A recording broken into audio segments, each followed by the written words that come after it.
Hey guys, what's going on? Welcome again to my YouTube channel. Again, I say welcome again to my YouTube channel, Eric Broadus YouTube.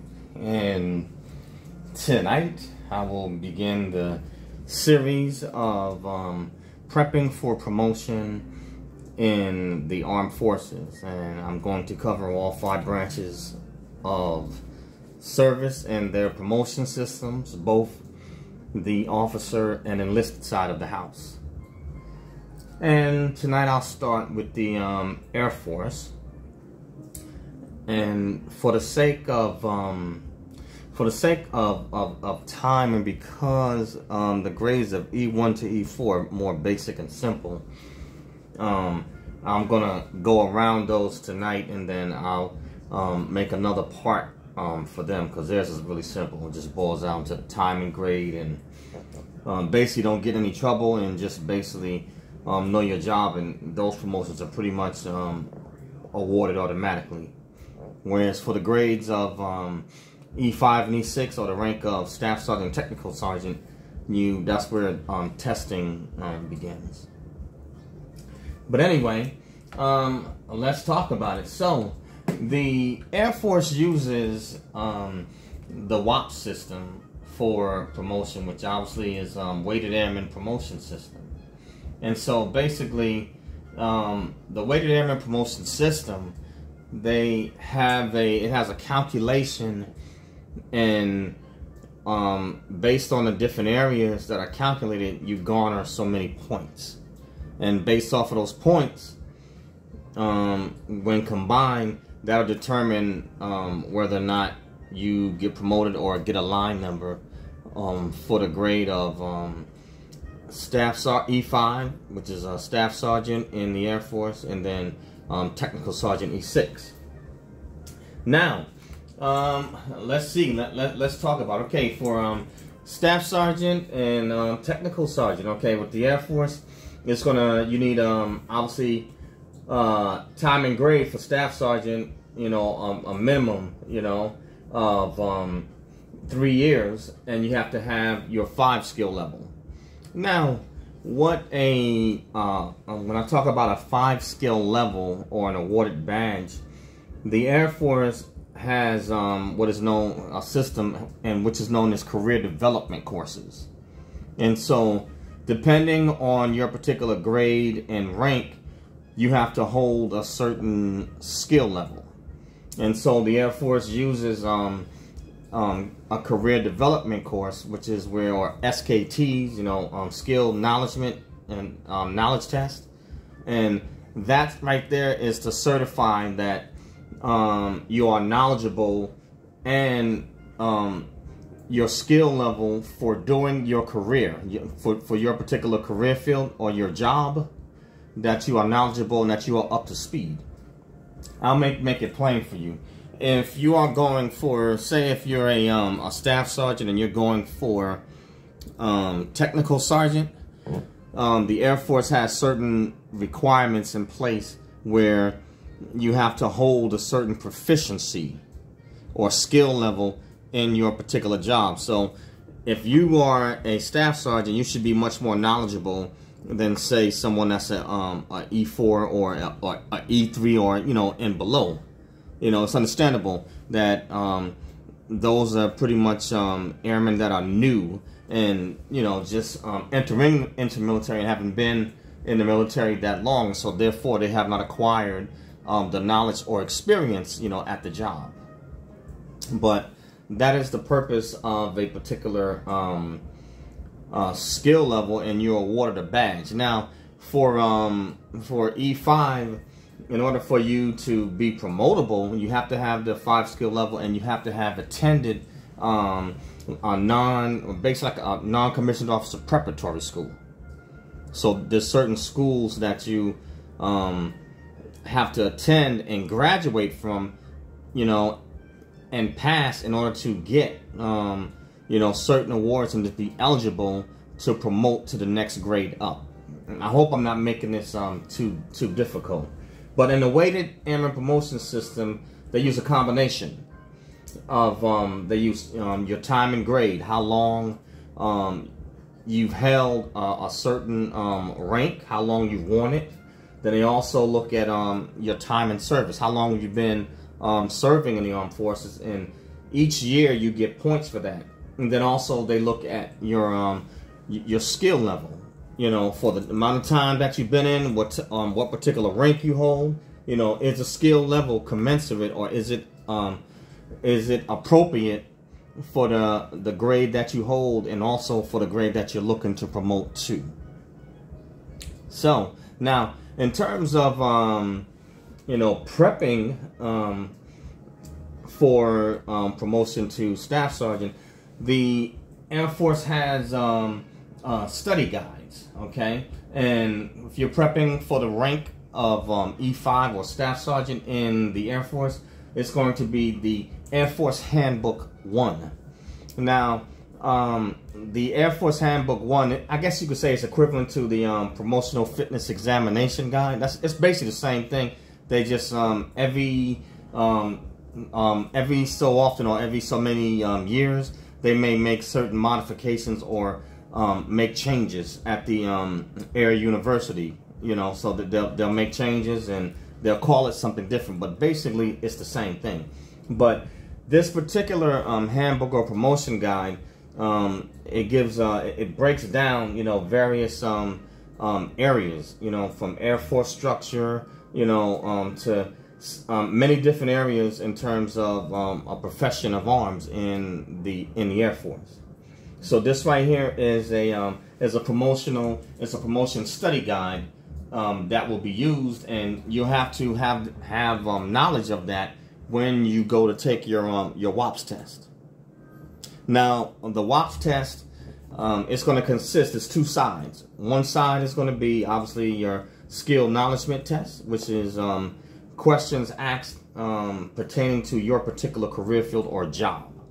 Okay, and now there are some changes that the Air Force has made. Let me see, not the skill acknowledgement test, but the other portion of it with the promotion fitness examination part. They changed some things. So I think you get, you get 20 questions now that will be like a situational judgment test question. So they are now using that, and they replaced the 20. They took out 20 questions that used to be, that would specifically come from the Air Force Handbook 1, and they threw in 20 situational judgment test questions. So basically, what they want to see is they don't have a study guide for these particular scenario type questions, but they give you different scenarios, and basically to see how you would answer it.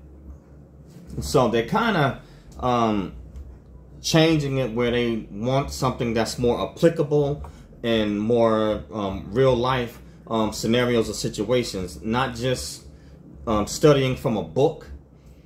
Because I guess what they're finding is that sometimes you have people that are really good test takers, and just because a person can is a really excellent test taker does not mean that in a real world situation that they're actually the best qualified for that particular grade or rank.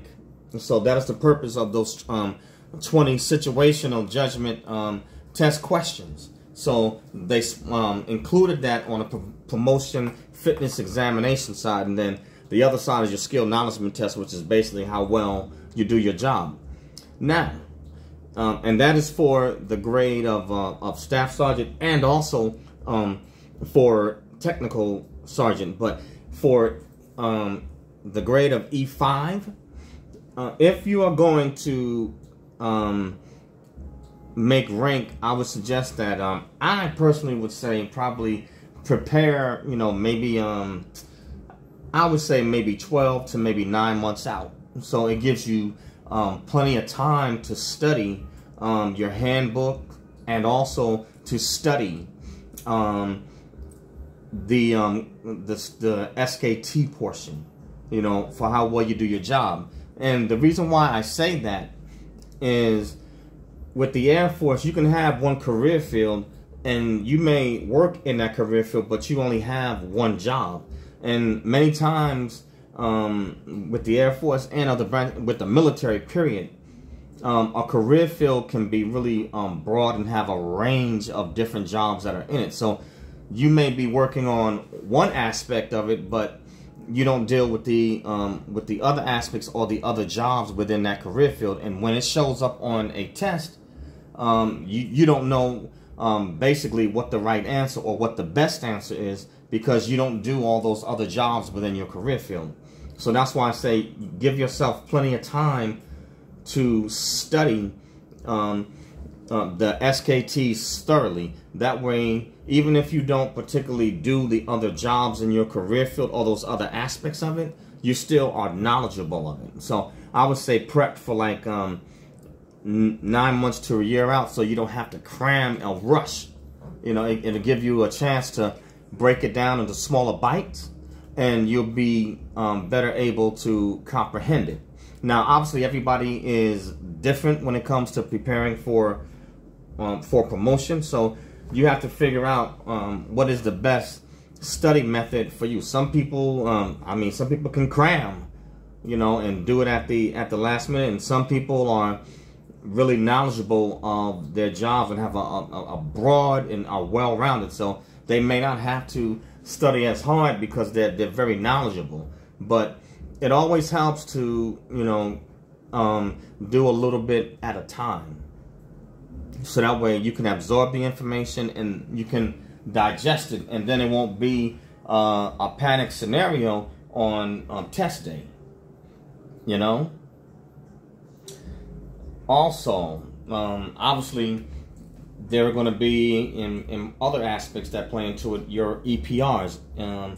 For officers, it'll be and it should be an officer a performance report, but I'll get into them on another video. But for enlisted, it'll be enlisted performance report or enlisted performance rating. And obviously, you go from 1 to 5. Obviously, 1 and 2. Career breakers, you know, and you're way below standards. 3, average. You know, 4 is really good. You know, ready is ready to promote. 5 is immediate promote, and the goal is to shoot to get 5s as a superior performer. You know, that is your goal. You know, you want to try to get as many 5s as you can, and here's the reason why. For each one of those ratings, they add up to points. And so all of that falls into the calculation of the weighted airman promotion system.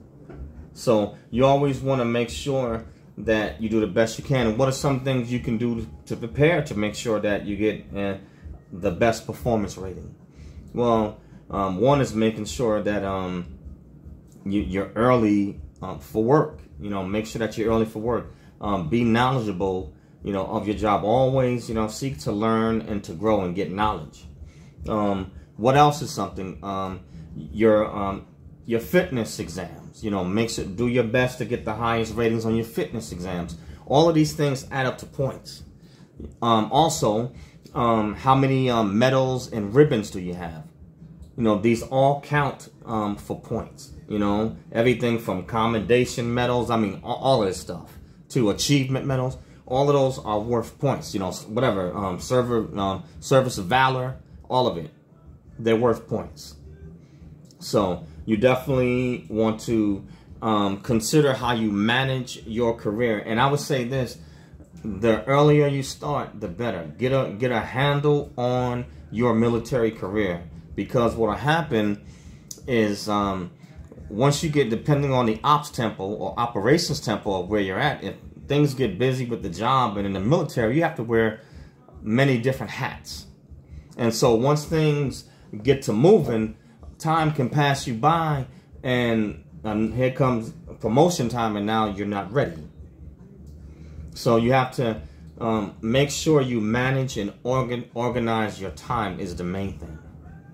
You know, manage and organize your time so you can prioritize things and get all these things ironed out and take control of your career and do it early. Don't wait till till the last minute, or to where your back is pushed against the wall and you're not getting promoted, and year after year goes by, then you reach high year tenure.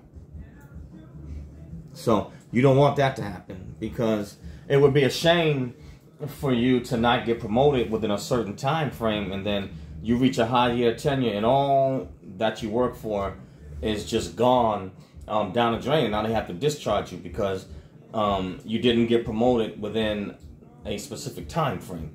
So all of these things are crucial, and you need to get control of your career early. But in terms of prepping, you know what I'm saying, start early. I would say 9 to 12 months out. You know, make sure you keep a clean record, because all of these things, they affect you in terms of your promotion and how you get rated. If you get in any trouble, or, you know, Article 15s, non-judicial punishment, but Article 15s, all of these can affect your career. It can disqualify you from being able to get promoted within a specific cycle. And you're giving the Air Force and the military way too much. You know, you're sacrificing way too much just to let any opportunity go by. So prep, you know, 9 to 12 months out. Make sure you stay physically fit so you can get the highest ratings on your fitness exams. Those are worth points. Take advantage of opportunities to gain knowledge, and also to make yourself more valuable at your job, and, you know, to your colleagues, and you know, your bosses, and if you're, you know, already a leader, those that are under you, you know. So make yourself valuable, you know, so that you leave a good impression. You know, if you go on a tour of duty, you know, to temporary, you know, assignments, make sure you have a good name and have a good reputation. You never know whom you'll need, you know, and all of these things add up. You know, but prep, you know, study your material, you know that handbook, know it backwards and forwards, and know your job backwards and forwards. Be well-rounded, even in, say, the other areas of your career for that you never worked. You know, learn about it, study it. And it's easier, like I said, to study in bite-sized pieces than to try to cram, you know, and you're not comprehending what you're doing. So you need to prepare in advance. Now, the reason why I'm throwing all these different aspects in there is because in the armed forces, promotion is not just your job. You don't just get promoted off of what you do on the job. It's so many different areas. And so that's why I say take control of your career and make sure you manage your time right, because any little thing can throw things off, and the next thing you know, you have a domino effect, and then you get a weaker rating. And then when it comes time for the points to be tallied up that you need on the day that you take the WAPS test, you might have missed it by maybe a tenth of a point. But with the Air Force, it doesn't matter. You can make promotion by a tenth of a point, or you can just miss it by a tenth of a point. And the closer you are to making that grade, the more it's going to sting and hurts more, because you were so close. But something so small kept you from getting a line number or getting promoted. That's why I say, you know, pay attention to your career and what you do in the areas that you need to gain points. You know, and not just that, you know, by having a good character and a good reputation lets your bosses and peers know that you are dependable. And so all of that helps in how they rate you, getting, you know, the awards and stuff like that. All of this stuff, you know, it all adds up, and it opens up doors for you. So getting promoted in the Air Force is not just it's not just taking a test. Granted, you have to score high enough on the test, but the more points that you have in other areas, the less points you have to, the less your test score, the lower your test score can be. Now, it still has to be high enough, but if you have points in other areas, they can make up the difference or the stagger from what you may lack on testing. So take advantage of every opportunity, but prepare 9 to 12 months out, and don't wait, till 6 months away from WAPS test day to get control of your career. Get control of your career from day one. If you get control of it from day one, and also make preparations to have a good routine, you can eliminate a lot of problems, and you can have a smoother ride and make your path to promotion even smoother. And that right there, I mean, that's the core, for E5 and E6. Now, E6, for technical sergeant, they use a study guide, okay, to promote for technical sergeant, and it's pretty much similar to the Air Force handbook. It has different categories broken down in their Air Force structure. I mean, a whole bunch. Too much for me to repeat, but it's basically the promotion fitness examination study guide, but they're just calling it something different. Okay, and obviously, as you're seeking to promote for technical sergeant, you need to be knowledgeable of your job, and even more so now because you're stepping up as a leader, and you're going beyond just being, say, a staff sergeant. And by this time, you probably are supervising and have others up under you. So you want to make sure that you become more knowledgeable in your craft and sharpen your skills. Definitely keep your nose clean, as more is expected of you. So there's less of a room for margin of error. And I'm telling you what I know, how they think in the military. And this is for those of you that are in, and like I said, you guys notice, but sometimes we can fall asleep at the wheel, and sometimes we need a little boost or a wake-up call. And for those of you that are considering going in, this is good information, so that way you'll know what to expect and how to prepare well in advance before you get to the stage. And then when you're there, it'll be a much smoother ride. You have a better handle on things. Establish good habits. If you're gonna serve in the military and get promoted, you need to establish good habits. Establish a good routine. It pans out in the long run. It pans out in the long run. But yes, so as you want to promote for technical sergeant, definitely need to take advantage of leadership opportunities. Be knowledgeable of your job. I would say go as far as to act as if you're testing for, say, master sergeant.